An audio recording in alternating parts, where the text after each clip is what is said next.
মুখ্যমন্ত্রী অধ্যাপক ডাক্তার মানিক সাহা বলেছেন, সব সরকারি অফিস এক ছাদের তলায় নিয়ে আসার পরিকল্পনা নিয়ে রাজ্যে প্রথমবারের মতো ক্যালিফোর্নিয়ার টেকনোলজি ব্যবহার করে গড়ে উঠছে মাল্টি স্টোরেজ অফিস বিল্ডিং। আজ রাজধানী গোর্খাবস্তি এলাকায় প্রায় 1 একর জমিতে গড়ে ওঠা এই বিল্ডিং এর নির্মাণ কাজ পরিদর্শনে গেলেন মুখ্যমন্ত্রী। সেখানে কাজের অগ্রগতি খতিয়ে দেখে সংশ্লিষ্ট আধিকারিকদের সাথে কথা বলেন তিনি।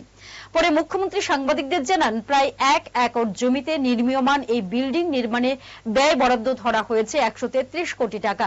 2026 সালের এপ্রিল-মে মাসের মধ্যে এই নির্মাণ কাজ শেষ হবার কথা থাকলেও পরিকল্পনায় কিছুটা পরিবর্তনের জন্য 2026 সালের ডিসেম্বর মাসের মধ্যে এই কাজ শেষ হবে আশা ব্যক্ত করেন তিনি।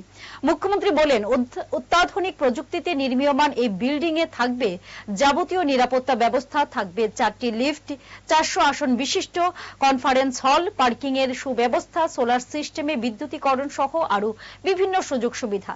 তিনি বলেন, উত্তর পূর্বাঞ্চলের মধ্যে ত্রিপুরা রাজ্যের এই প্রথম G+14 টাইপ বিল্ডিং গড়ে উঠছে গোর্খাবস্তি এলাকায়, যা রাজ্যের মুকুটে আরো একটি পালক যুক্ত করতে সক্ষম হবে। আজকে এখানে আমি 23শে জানুয়ারি আমি এখানে এসেছিলাম। এই বিল্ডিং ত্রিপুরার মধ্যে এইরকম G+14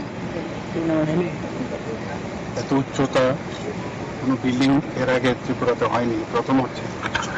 এই বিল্ডিং এর যা আপনারাও দেখেছেন, একদম ক্যালিফোর্নিয়ার আমেরিকার যে ওখানে টেকনোলজি, সেখান থেকে ওনারা নিয়ে এসছেন। যদি আমরা জানি যে ত্রিপুরা কিন্তু আর্থকুইকের জন্য 5th পজিশনে আছে।